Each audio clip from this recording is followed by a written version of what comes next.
Okay, so composition of functions. You guys are going to be able to form composite functions and find their domains. So I've not left this whole idea of domain yet. So the same skills that we had before, we're going to need here.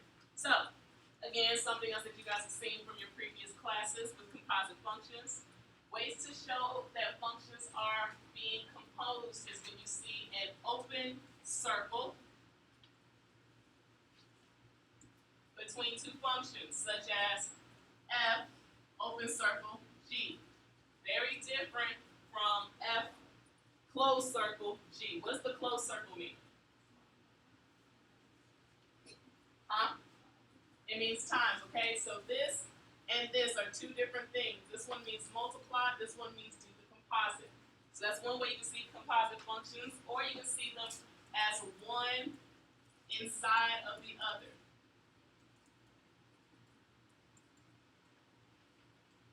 Such as f, g of x. You might see it like that. Okay? So you can see it one of two ways. You guys remember seeing this notation before? Good. Okay? Now what does it mean to compose two functions? To compose two functions means you need to make the output of one the input of the other. Okay? So you make the output of one function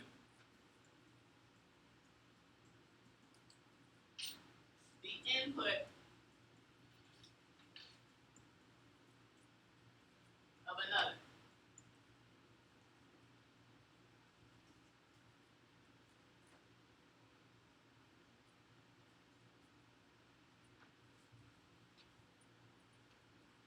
Okay? So for example, looking back up here, the second bullet, G, you take the output of G and you make it the input of F.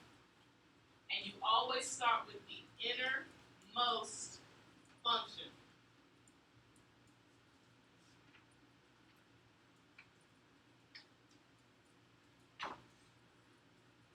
Okay? At the far right.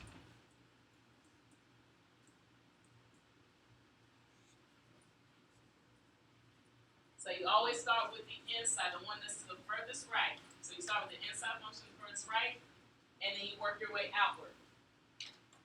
And you have to be careful.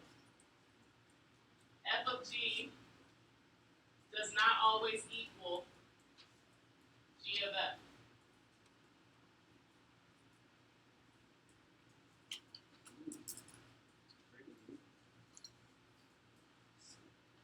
Yes.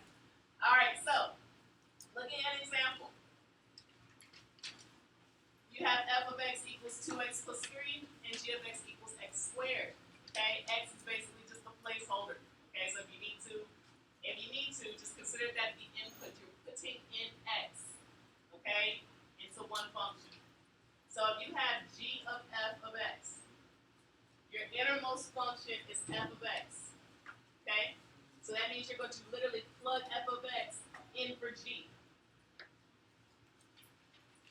If x was something other than x, say it was a number instead, you would take that number, you would plug it into f, and then whatever you got, you would plug that into g.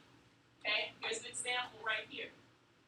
If you're trying to do g of f of x, then you're literally going to take x and plug this in to the f function. Okay?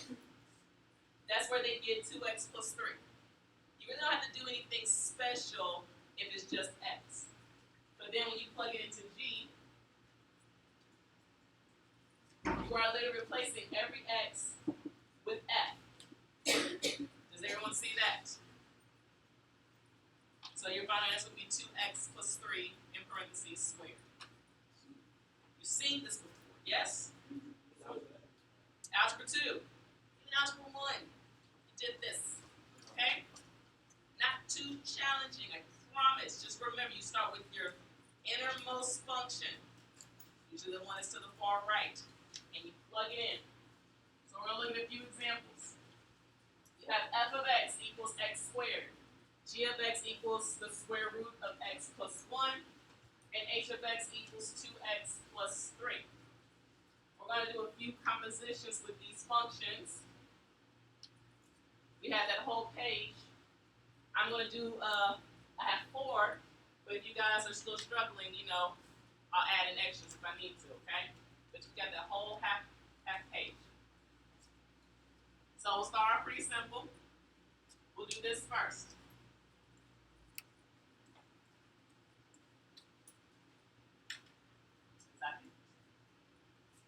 Okay? F of G of 4.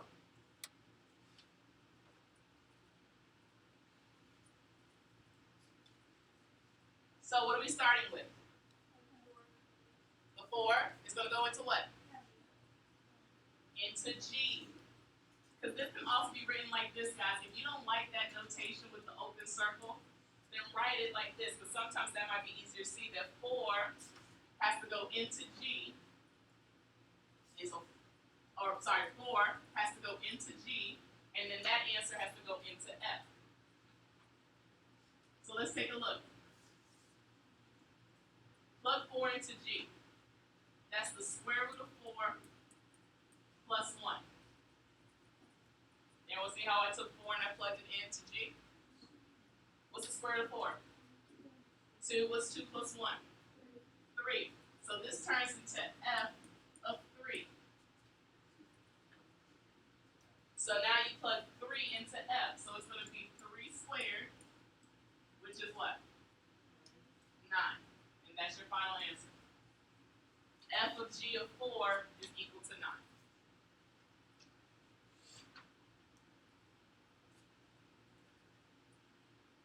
Questions? You try this one.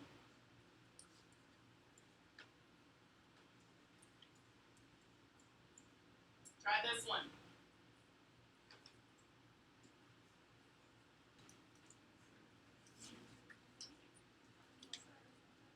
So how do you start? How do you start, Monica? How do you start?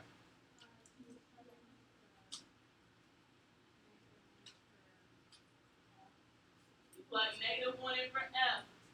So I have -1 being squared, which is what? 1. So I have H of 1. Now what do I have to do, Alexis? Plug that into H, and H is 2x plus 3. So I plug 1 in, and my answer is 5. Let's see, but it seems like everybody got 5. Let's take a look at this.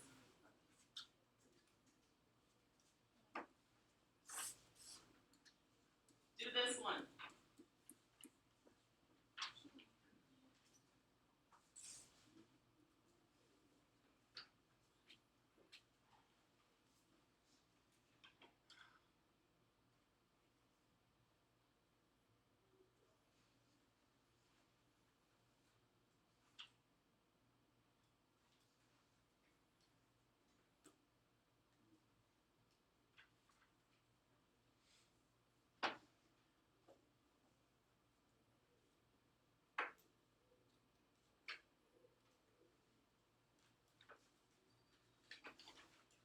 Turn to your neighbor, see if I got the same thing.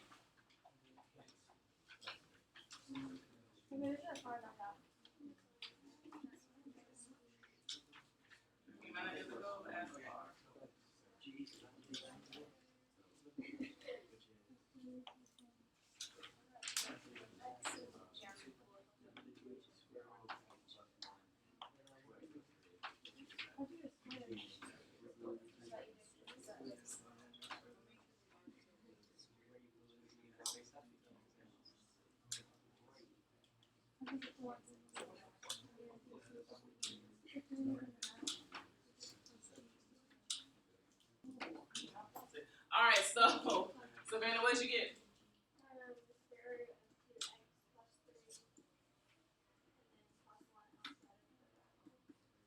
Okay, plus 1. All right, so you had to take H, which was 2x plus 3. You had to plug that into your G function, and since G was the square root of x, that's where the 2x plus 3 came from. Did everybody get that? Simple enough, yeah? Let's do one more. I said, that's one of those things. 5. And then I said if we need to do more, I will. So we're going to do f of h of x. Figure that out for me. What'd you get? Anybody? 4x squared. Okay. Before you got that, what'd you get? 2x plus 3 squared. 2x plus 3 squared. And yes, you could have gone the next step and got 4x squared, then what? That's 12x Plus 9. Okay? Good. That's composite functions. Are there any questions about that? You don't have to, no. Yes. Because I know I left it like that. So when you guys said 4x, I said, whoa, okay, hold on, what'd you get before that? Okay? We're going to go one more step. Always go one more step. Good time to loop back through because, you know, you might not just be asked to do the composition. You might be asked to also find the domain of g of h of x. And you have to know how to do that. Okay? Now, this answer that you guys got for this one, okay? You didn't simplify anything before you got to this answer, did you? Okay. So whenever you're finding the domain of a composite function, you want to find the domain before you simplify. So when you first plug everything in and before you do any simplifying, that's what you want to find the domain of. So if we look at this example right here, it has a square root. What does that mean? It has to be greater than or equal to 0, and it's only the part that's what? Inside the radical. So to find the domain of this function, we're going to have to take that 2x plus 3 and set it greater than or equal to 0 and solve. How do I solve this? Minus 3 divide by 2. And there's your domain. How do I write that in interval notation? How do I write that in interval notation? Interval.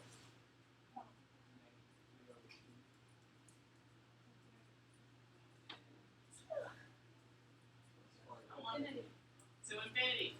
What's around the negative 3 over 2? Bracket. And around the infinity? Parentheses, just like that. Now let's look at the next one. We can only find the domain of ones that still have x in them. With ones with numbers, we can't find domain of, okay? Because that's a specific number, the negative 1 or positive 4.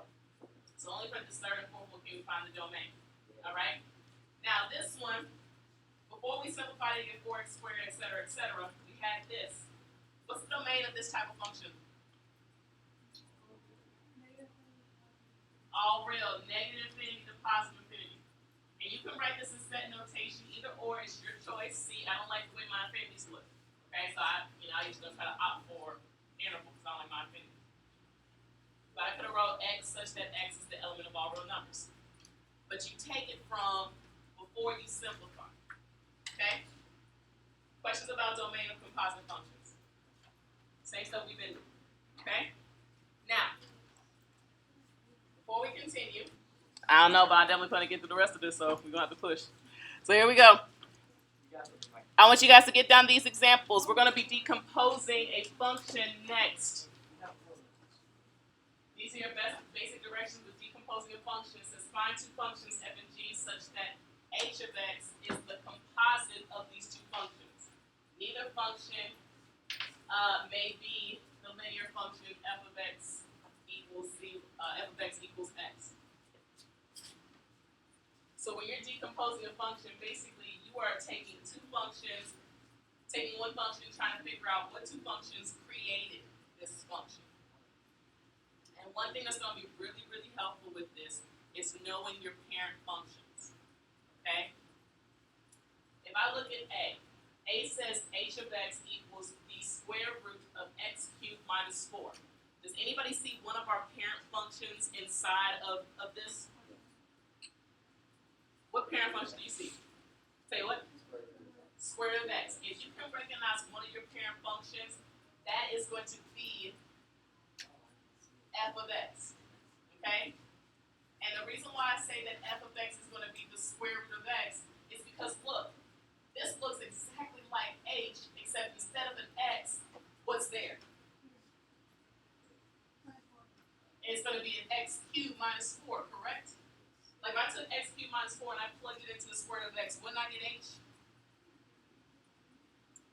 And that's your g of x function. So basically, decomposing functions is taking the function apart. What two functions created h? And if you can recognize one of your parent functions, well, that is one of your functions. Did everybody see that? Like if I took g and plugged it into f, don't I get h? Okay. I'm going to say b for last, and c. Let's look at d. Do you see one of your parent functions in d? Absolute value of x. So if that's your parent function, then you know that's going to be f. But there's something extra. There's a minus 9 on the outside of the absolute value, isn't there? So if there's anything on the outside, then that too goes with the parent function. And then what's on the inside of the absolute value? And that is your g of x. So if you can figure out what your parent function is, if there's anything on the outside, that's your f function. G is whatever function is on the inside. Look at e. Can you figure e out? Square root of x minus 7. You have the square root, and then there's a minus 7 on the outside.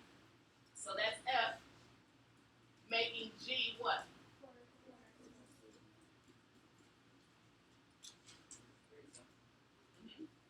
What about f? Ooh, what's the parent function with f? You can recognize what parent function that is. Say again? 1 over x. That's called your, what parent function is that? No, start with r. Reciprocal. So then what's g of x? X plus 7. Okay? So close. You guys are going to need to watch the rest of the video for B and C, okay? Got it. For B and C. There's something. Alright guys, so to finish up B and C, the reason why I say this for the end is because you actually have to do something extra with these two problems, okay? With B and C, you can kind of recognize that, hey, this is a quadratic, but realize that neither one of your functions can be a linear function, and you just can't necessarily say that f of x is x squared. So with functions like these, which are quadratic functions, what you're going to have to do is factor. You're going to have to factor B and C in order to figure out what is your h function. So I start with my GCF, which is 2. When I factor out 2, I get x squared plus 10x plus 25.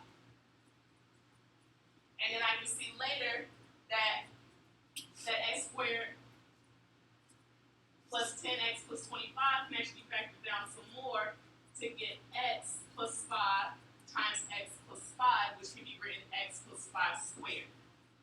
And that is the form that we really want h of x to be. So that way when we decompose this function, we can see that f of x is really 2x squared, and then g of x is x plus 5. Okay?